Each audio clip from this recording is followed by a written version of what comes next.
आपने देखा होगा कल बरेली के अंदर हो मौलाना भूल गया कि शासन किसका है। वो ये मानता था धमकी देंगे और हम जबरदस्ती जाम कर देंगे।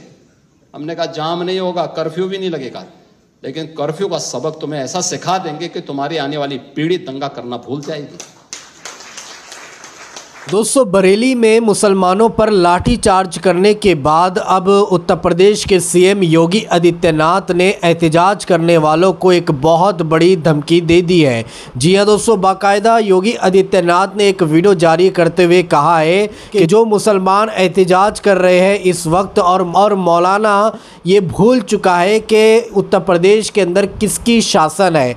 हम ऐसा इन सभी को सबक सिखाएंगे कि आने वाली 7 पीढ़ियां दंगा कराना भूल जाएंगी। जी हां दोस्तों, योगी आदित्यनाथ के ये इस तरह के अल्फाज हैं और योगी आदित्यनाथ ने एहतजाज करने वालों को इनडायरेक्टली खुली धमकी दी है, जो कि योगी आदित्यनाथ का ये वीडियो इस वक्त सोशल मीडिया पर काफ़ी वायरल हो रहा है। जैसा कि आप सभी जानते हैं कि कल बरेली के अंदर जुमे की नमाज के बाद इस्लामिया मैदान में मौलाना तौकीर रज़ा ने तमाम मुसलमानों को इकट्ठा होने का आह्वान दिया था और ज्ञापन सौंपने का उन्होंने ऐलान किया था, क्योंकि आप सभी को पता है यूपी के कानपुर में आइला मोहम्मद का साइन बोर्ड ईद मिलादुन नबी के मौके पर लगाने पर मुसलमानों पर एफआईआर दर्ज होती है और 25 मुसलमानों को गिरफ्तार किया जाता है। मुसलमानों के इंसाफ के लिए, मुसलमानों के तहफ़्फ़ुज़ के लिए मौलाना तौकीर रज़ा ने तमाम मुसलमानों को इकट्ठा किया था,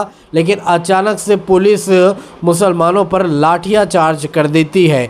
इसके बाद ही अब योगी आदित्यनाथ का एक बड़ा बयान आया है। आप सबसे पहले योगी का ये बयान सुनिए। पर्व और त्योहारों के दौरान आपने देखा होगा जब भी पर्व और त्योहार आते थे उत्पात शुरू हो जाती थी। अब उत्पातियों और उपद्रवियों को पता लगेगा कि 7 पीढ़ियां याद आएंगी उनको, क्योंकि कभी कभी बुरी आदतें जाती नहीं लोगों की, तो उसके लिए उनकी डेंटिंग पेंटिंग करवानी पड़ती है कायदे से, जिससे उनकी बुरी आदतों को हम ठीक कर सकें। और यही डेंटिंग पेंटिंग आपने देखा होगा कल बरेली के अंदर हो मौलाना भूल गया कि शासन किसका है। वो ये मानता था धमकी देंगे और हम जबरदस्ती जाम कर देंगे। हमने कहा जाम नहीं होगा, कर्फ्यू भी नहीं लगेगा, लेकिन कर्फ्यू का सबक तुम्हें ऐसा सिखा देंगे कि तुम्हारी आने वाली पीढ़ी दंगा करना भूल जाएगी। क्या तरीका है जी? आप सिस्टम को ब्लॉक करना चाहते हैं। और यह प्रवृत्ति थी यूपी के अंदर, 17 के पहले यही होता था।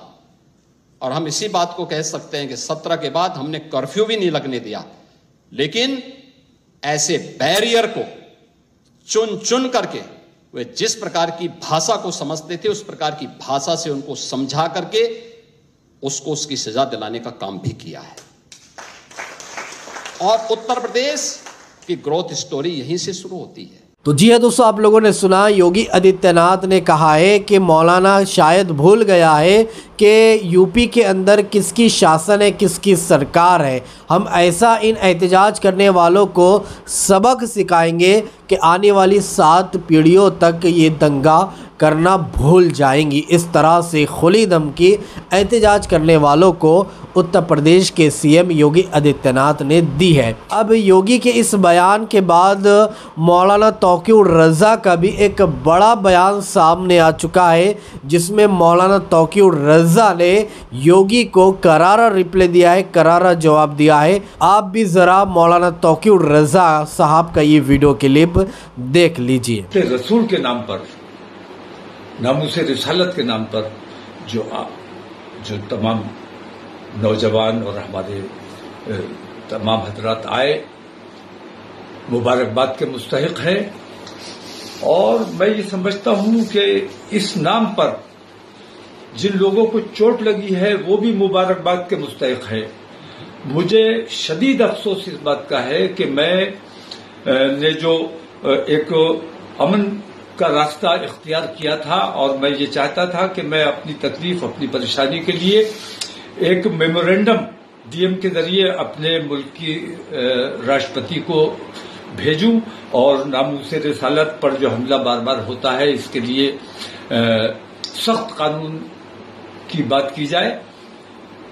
मेरा सिर्फ इतना मकसद था कि मैं वहां जाता, नमाज पढ़ता, उसके बाद अपना मेमोरेंडम देता और अपने लोगों से मैं ये अपील करता कि खैरियत के साथ और दुरूद शरीफ का नजराना पेश करते हुए वापस अमन के साथ अपने घरों को जाएं। लेकिन जैसा हमेशा होता रहा है, मुझे हाउस अरेस्ट कर लिया जाता है। इस बार मैंने ये किया कि मैं अपने घर पे नहीं रहा एहतियात की वजह से, और अपने एक दोस्त के यहाँ फाइक इनकलेव में आकर यहाँ कयाम किया मैंने रात को। झूठा मेरा पैड इस्तेमाल करके और लोगों को गुमराह करने की कोशिश की गई, झूठा बयान अखबार में छापा गया मेरे नाम से और लोगों को गुमराह करने की कोशिश की गई। मैं जुम्मे की नमाज के लिए जब जाने के लिए निकलने वाला था, उसी वक्त किसी तरह इन लोगों को खबर हो गई कि मैं कहाँ हूं, और ये डीएम साहब और हमारे कप्तान साहब यहां आकर बैठ गए और मुझे निकलने नहीं दिया गया और तमाम फोर्स यहां बुला ली। ये मुनज़्ज़म साजिश के तहत हुआ। बरेली के अपने अमन पसंद हिंदू भाइयों को भी मैं मुबारकबाद पेश करता हूं कि उन्होंने इस पर कोई रद्द-ए-अमल नहीं किया, उन्होंने कोई नाराजगी का इजहार नहीं किया। हमारा जो प्रोग्राम था उसमें किसी किस्म की मदाखलत नहीं की। लेकिन पुलिस और प्रशासन, हुकूमत सख्त मुसलमानों की मुखालफत पे आमादा है और मुसलमानों को अल्लाह और रसूल का नाम भी लेने देने के लिए तैयार नहीं है। इसके खिलाफ जितना दबाया जाएगा ये मामला उतना उभरेगा। अगर हमें हमारे मजहबी उमूर से रोकने की कोशिश की जाए, हमारे अंदर भी कुछ ऐसे नाअकीबत अंदेश लोग हैं जो मुखबरी करते हैं, मुनाफिकत करते हैं। इन लोगों ने माहौल को खराब करने की कोशिश की है। मैं अगर मौके पर चला जाता, मैं वहां नमाज पढ़ लेता, अपना मेमोरेंडम दे देता, तो बरेली में किसी किस्म का कुछ नहीं होता। लेकिन पुलिस ने जानबूझकर मुसलमानों पर लाठियां चलाई। मुसलमानों पर यह इल्जाम लगाया जा रहा है कि मुसलमानों ने पत्थर चलाया है। ये बिल्कुल झूठी बात है। मुसलमानों ने कोई पत्थर नहीं चलाया है और मुसलमानों को जदोकोब किया गया है। अगर ये तरीका, मैं अभी तक गिरफ्तार हूं, अभी तक मैं हाउस अरेस्ट हूं, मुझे निकलने नहीं दिया जा रहा है और अंदेशा इस बात का है। और मुझे बहुत खुशी होगी अगर मुझे गिरफ्तार कर लिया जाए कि नामूसे रिसालत के नाम पर अगर मेरी गिरफ्तारी हो जाती है, या मैं तो कहता हूं जैसे गोली मार दी तुमने अतीक और अशरफ को, ऐसे मुझे गोली मार दो। नामूसे रिसालत के नाम पर हम जान देने को तैयार है, हमें कोई दिक्कत नहीं, कोई परेशानी नहीं है। लेकिन ये जो तरीका इख्तियार किया गया है, एक तरफा कार्रवाई हो रही, पुलिस और प्रशासन का रवैया अच्छा नहीं है। हुकूमत को अपना रवैया, अपने इन तरीकों को देखना चाहिए। हुकूमत उत्तर प्रदेश की हो या मुल्क की हुकूमत हो, हुकूमत सबकी है। 140 करोड़ मुसलमानों की, 140 करोड़ हिंदुस्तानियों की जिम्मेदारी हुकूमत पर है और पूरे उत्तर प्रदेश के हिंदू और मुसलमान तमाम लोगों की जिम्मेदारी मुख्यमंत्री पर है। एक तरफा कार्रवाई ये नाकाबिले बर्दाश्त है। इसको हुकूमत को इस पे गौर करना चाहिए कि क्या मुसलमानों के साथ ये रवैया बरकरार रखा जाएगा। अगर ये रवैया जारी रहा तो मैं ये समझता हूं कि मुल्क के हालात बिगड़ने का अंदेशा है, जो मैं किसी भी कीमत पर बिगड़ने नहीं देना चाहता हूं। मैं नहीं चाहता कि किसी भी सूरत में हमारे मुल्क का, हमारे शहर का अमन खराब हो। आज भी लोगों ने ये देखा है कि मुसलमानों ने अमन को नुकसान नहीं पहुंचाया है, पुलिस ने खुद अमन को नुकसान पहुंचाया है। और हिंदू मुस्लिम फसाद नहीं हुआ, इसलिए पुलिस ने अपनी तरफ से फसाद मुसलमानों के ऊपर थोपने का काम किया है।